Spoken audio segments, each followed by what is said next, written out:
everybody, how are you today? Awesome! Our story time this week is all about the letter D. There's a big D and a little d. And do you know what sound D makes? It only makes one sound. D, D, D, D, D, D, D, D, D. All right, so what kind of words can you think of that start with letter D? Dump truck? Directions? David? All of those are good words that start with D.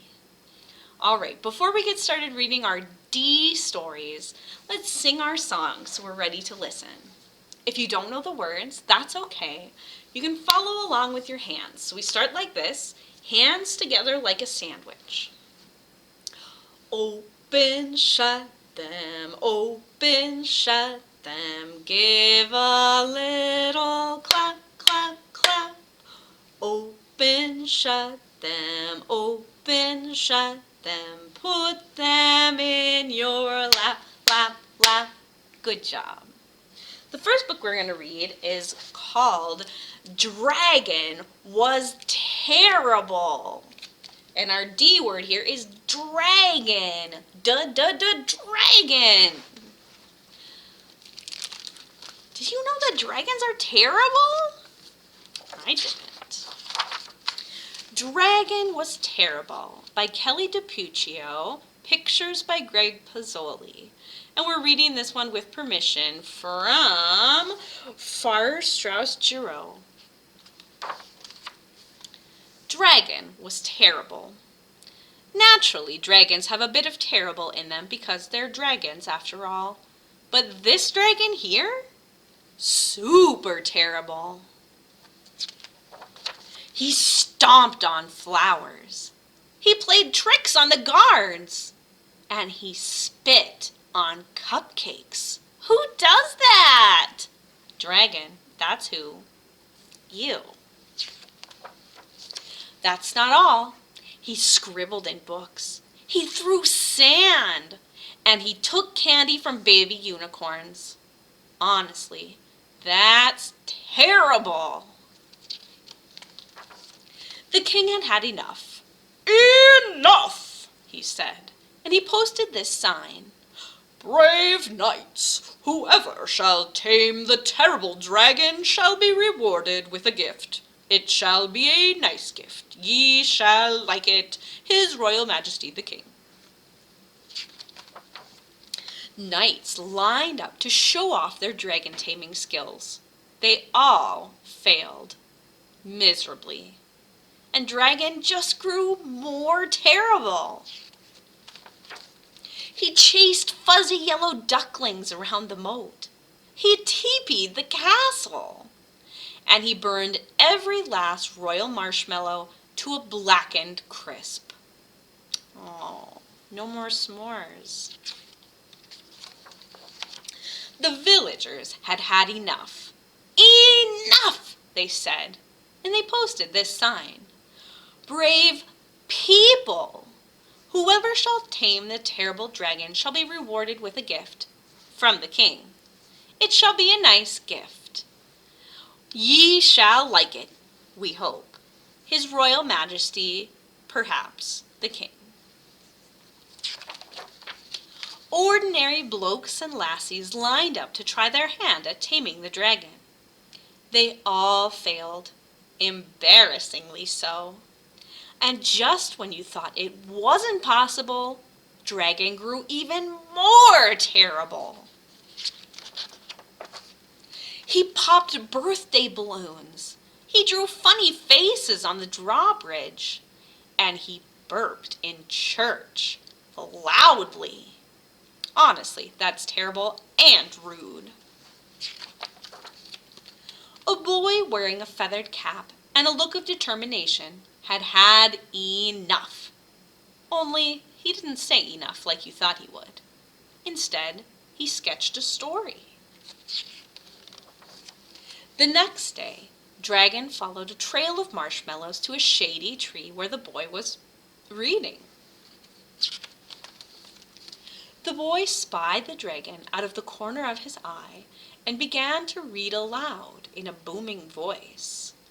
"And then the brave dragon swooped in to save the princess," he said. Dragon stopped in his tracks. "But the terrible knight pulled out his wicked sword." Dragon pretended not to listen. "The brave dragon roared, and the fraidy-cat knight trembled in his boots." Dragon pretended to walk away.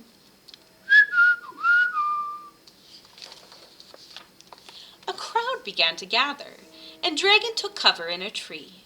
The boy continued reading, page after page after page, until... Snap! Crash! Dragon landed on the ground with a terrible thud. The crowd gasped. The dragon roared.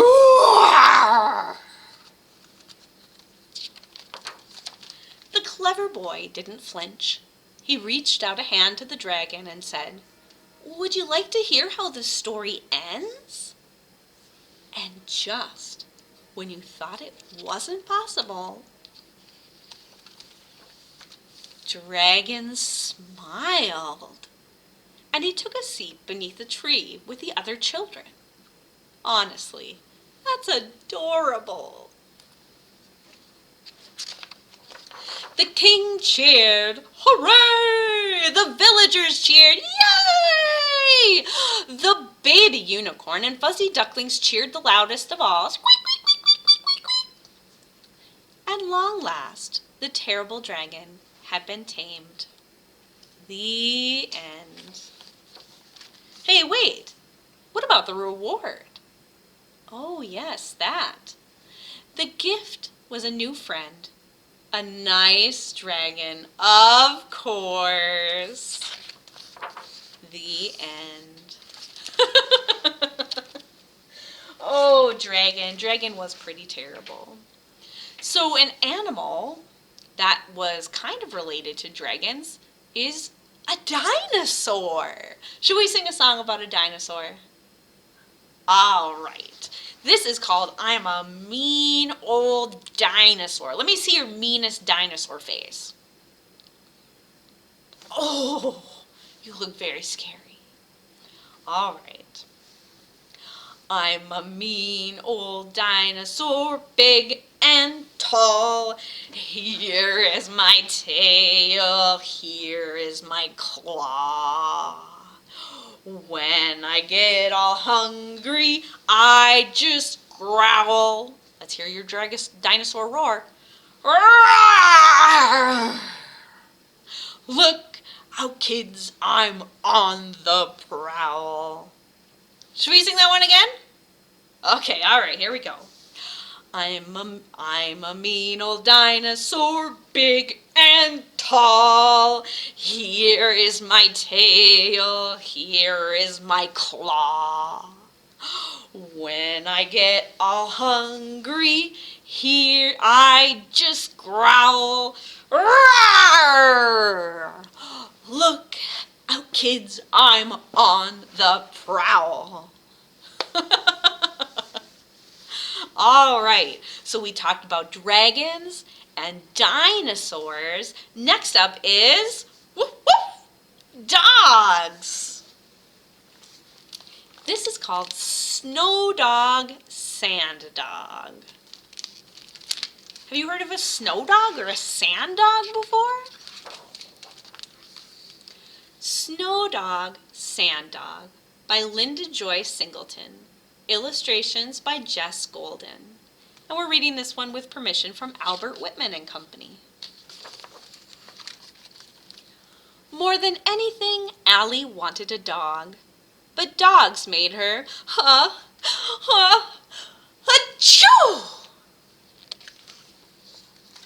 So Allie drew pictures of dogs. Fancy dogs, scruffy dogs, wrinkly dogs, and curly dogs. But Allie couldn't draw the one she really wanted, a real dog of her own. When it snowed, Allie ran outside to play. Other kids were making snowmen. Allie made a snow dog. She gave him pebble eyes, a pine cone collar, and a crooked icicle tail. The other kids laughed and said, "There's no such thing as a snow dog." "Yes, there is," Allie said. And when Allie left, Snow Dog followed her home. He sat by the freezer instead of the fire. They slurped popsicles and played fetch with snowballs. They napped in igloos, then made dog angels in the snow. But when the spring sun came, the snow melted, and so did Snow Dog. Allie stared out the window, watching puppies play, and wished for snow. When spring blossomed, Allie went outside to play. Other kids were picking flowers for bouquets. Allie made a flower dog. She gave him seed pod eyes, a daisy chain collar, and a crooked stick tail. The other kids laughed and said, "There's no such thing as a flower dog." "Yes, there is," Allie said. And when Allie left, Flower Dog followed her home. He plopped on a planter instead of a rug.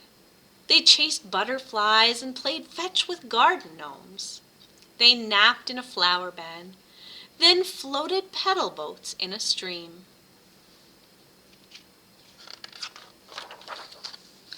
But when the summer sky blazed, flowers withered away, and so did Flower Dog. When it was time for summer vacation, Allie's parents took her to the beach. Allie waded in the ocean and watched a puppy chase a frisbee. She tossed sticks into the waves, then waited for them to return. Other kids built sand castles, but Allie built, what do you think she built? A sand dog. She gave him sand dollar eyes, a seaweed collar, and a crooked driftwood tail. The other kids laughed and said, "There's no such thing as a sand dog." "Yes, there is," Allie said. And when Allie left, Sand Dog followed her home. Ooh, pages are stuck together. He curled up in the sandbox instead of in a doggy bed. They chewed saltwater taffy and played fetch with seashells. They napped on the beach towels and then dug for treasure in the sandbox. But when fall winds gusted, dry sand drifted away, and so did Sand Dog. When autumn leaves piled higher than cars, Allie took a rake outside. Other kids were jumping in leaf piles. Allie made a leaf dog. You got it. She gave him acorn eyes, a cranberry collar, and a crooked twig tail. The other kids laughed and said, "There's no such thing as a leaf dog." "Yes, there is," Allie said. And when Allie left, Leaf Dog followed her home. He perched on a pumpkin instead of a pillow. They heated popcorn and played fetch with straw brooms. They napped with a scarecrow, then danced in the music of wind chimes. But when winter winds gusted, brittle leaves tumbled away, and so did Leaf Dog. She drew pictures of dogs. Oops, I missed a spot. Allie went inside and took out her sketch pad. She drew pictures of dogs with button eyes, flowery seaweed collars, and crooked stick tails. One day, Allie woke up, shivered with cold. She looked out her window. The sky was winter white. Trees sparkled with crystal ice, and big snowflakes drifted to the ground. Laughing, Allie jumped out of bed. She put on her jacket, hat, and mittens. Then she raced outside to sled with Snow Dog. In the spring, she floated petals with flower dog. In the summer, she fetched shells with sand dog. And in the fall, she heated popcorn with leaf dog. And none of her dogs made her ha-choo! The end. Very inventive. Do you have a dog at home? I do. I do have a dog at home. His name is Copper. And here's a picture of him. All right. So another D thing that you can do is to get dressed. So we're going to sing a song all about getting dressed. All right, are you ready? I'm getting dressed myself. I'm getting dressed myself. Hi-ho the dairy-o, I'm getting dressed myself. All right, let's see what we have to get dressed into. A dress. I'm putting on my dress. I'm putting on my dress. Hi-ho the dairy-o, I'm putting on my dress. All right, I've got my dress on. What next? Let's see. My tutu? Okay. I'm putting on my tutu. I'm putting on my tutu. Hi-ho the dairy-o, I'm getting dressed myself. All right, so I have my dress. I have my tutu. My cape. That's right, my cape. I'm putting on my cape. I'm putting on my cape. Hi-ho the dairy-o, I'm getting dressed myself. So I have my dress, my tutu, my cape. What could be next? My hat? My dog hat? Okay. I'm putting on my dog hat. I'm putting on my dog hat. Hi-ho the dairy-o, I'm getting dressed myself. All right, so I'm ready. I have my dress, my tutu, my cape, and my dog hat on. I got all the way dressed by myself. Is that the way you get dressed too? No? You wear underwear and pants and socks and shirts? You might be right. All right, so I'm going to take off all of my things that I got dressed with so we can read another story. And this story is about drawing. Do you like to draw? I do too. What do you like to use to draw? Crayons? Colored pencils? Pens and markers? Those all sound like good things to draw with. All right. This story is called Andrew Draws by David McPhail. Even our author has a D name, David. Andrew Draws by David McPhail. And we're reading this one with permission from Holiday House.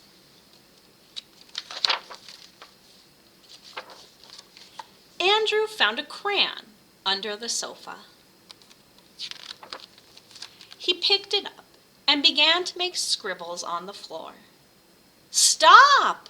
said his mother. "Are you supposed to draw on the floor?" "No, you're not." Andrew's grandmother came to the rescue. She gave him a pad of paper to draw on. After that, Andrew drew and drew. At first, it was hard to tell what Andrew had drawn. "What a pretty flower," his mother said.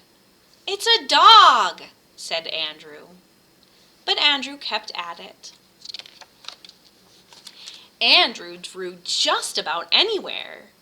On the potty, in the bath, brushing his teeth, even at night.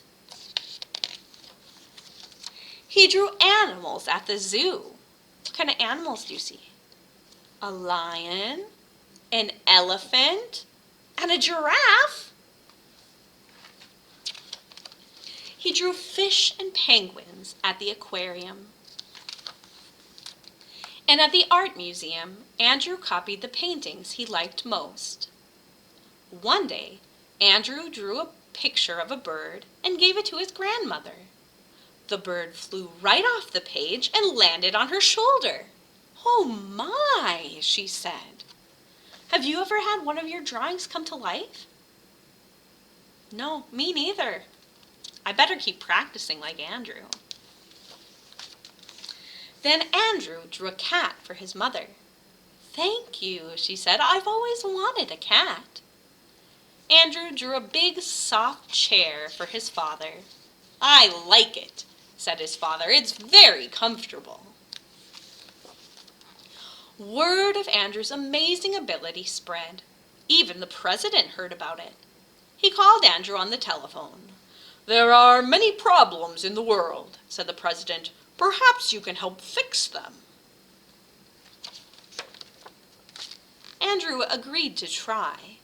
He drew a picture of some trucks filled with food for hungry people, and one of a big ship loaded with supplies for people whose homes had been washed away by a flood. Hopefully the boat doesn't get stuck.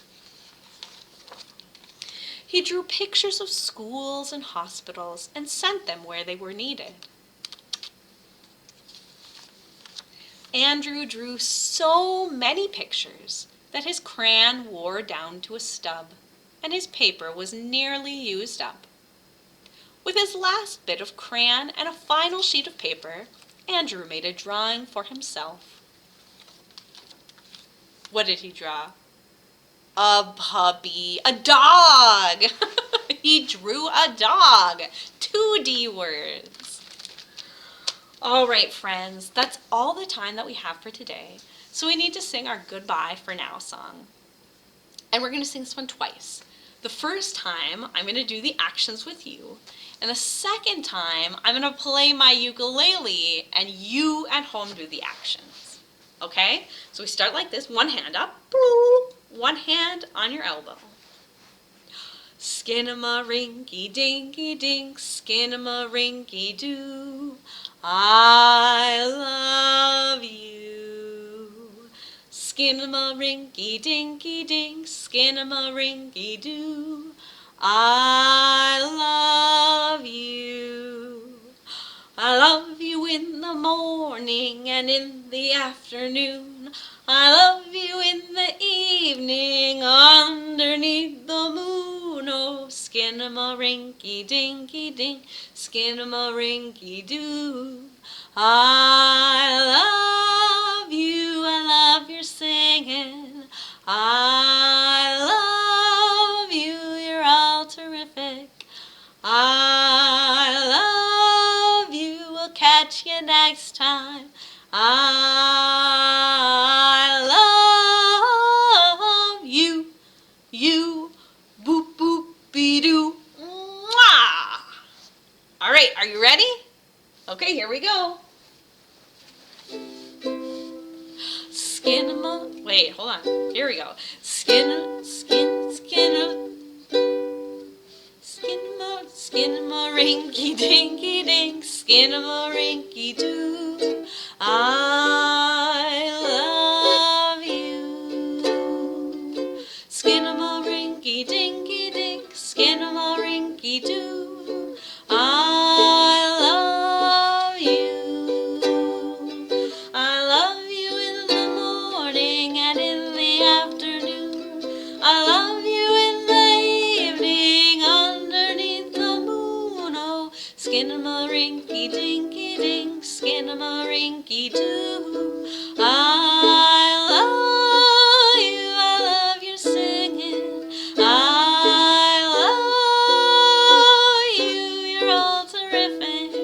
I love you, we'll catch you next time. I love you, boop boop be doo. Mwah!